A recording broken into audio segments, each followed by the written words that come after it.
नमस्कार, आदाब, सलाम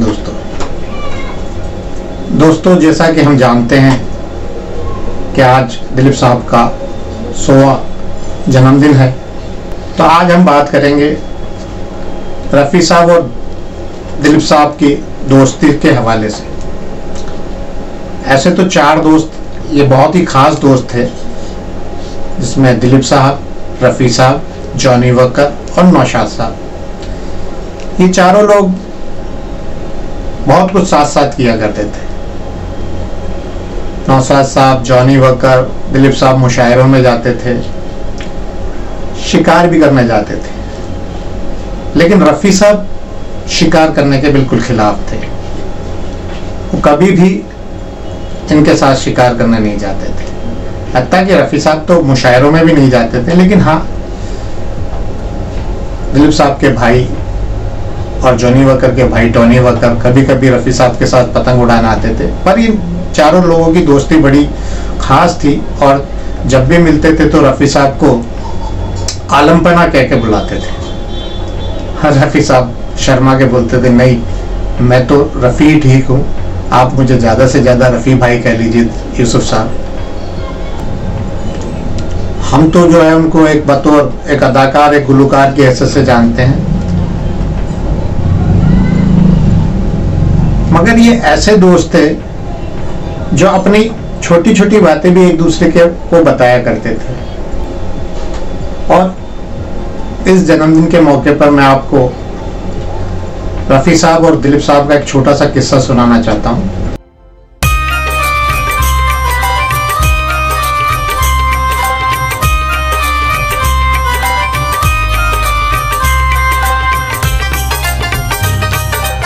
जो खुद दिलीप साहब ने तहरीर किया है रिसाले के हवाले से, वो मैं आपको बताता हूँ।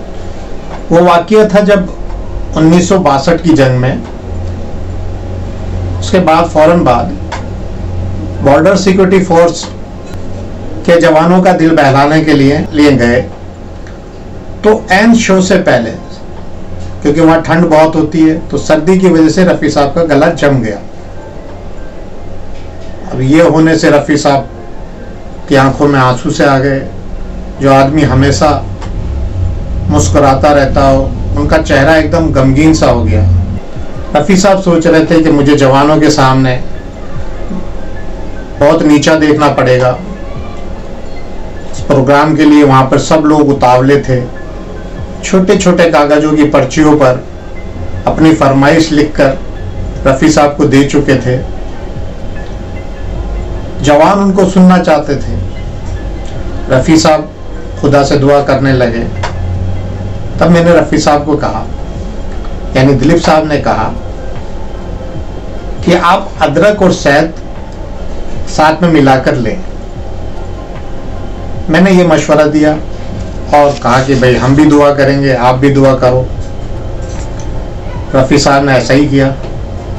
रफ़ी साहब जब तक जागते रहे, सिर्फ दुआ करते रहे कि मेरा गला ठीक हो जाए।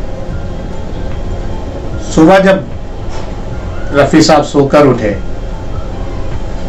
तो उनका गला ठीक हो चुका था और रफ़ी साहब के चेहरे पर वही बच्चे वाली मुस्कान, एक मासूम मुस्कान उनके चेहरे पे थी। और रफ़ी साहब दौड़ते हुए दिलीप साहब के पास गए और बोले, मेरा गला देखिए, बिल्कुल ठीक हो गया। जब दिलीप साहब ने उनकी आवाज़ सुनी तो उन्हें लगा कि इनकी आवाज़ पहले की तरह लासानी और मखमली है। दिलीप साहब ने बाद में लिखा है कि रफ़ी साहब एक बेहतरीन कामिल इंसान थे। उनको बहुत सारे इनाम मिले, मगर रफ़ी साहब मानते थे कि उनका असल इनाम उनके सुनने वाले हैं। और अल्लाह ने रफ़ी साहब को एक दरकशंदा और गैर मामूली आवाज़ पैदा की है।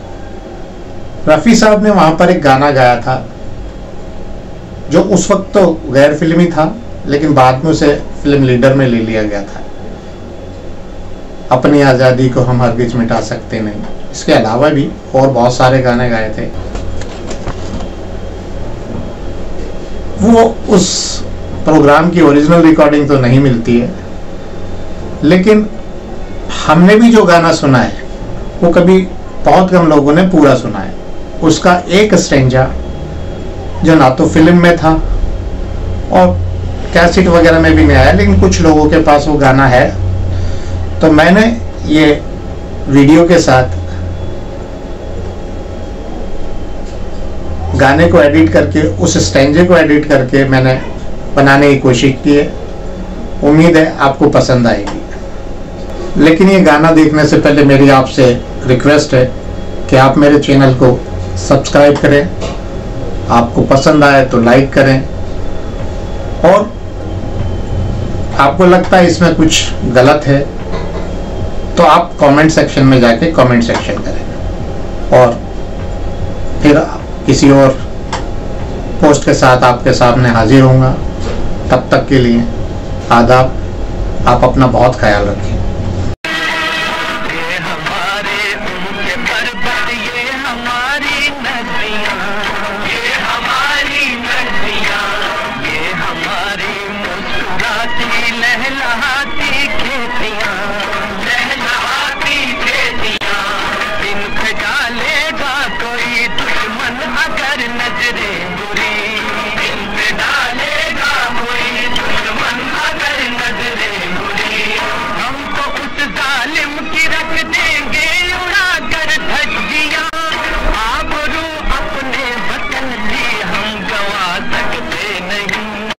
Subscribe now and press the bell icon.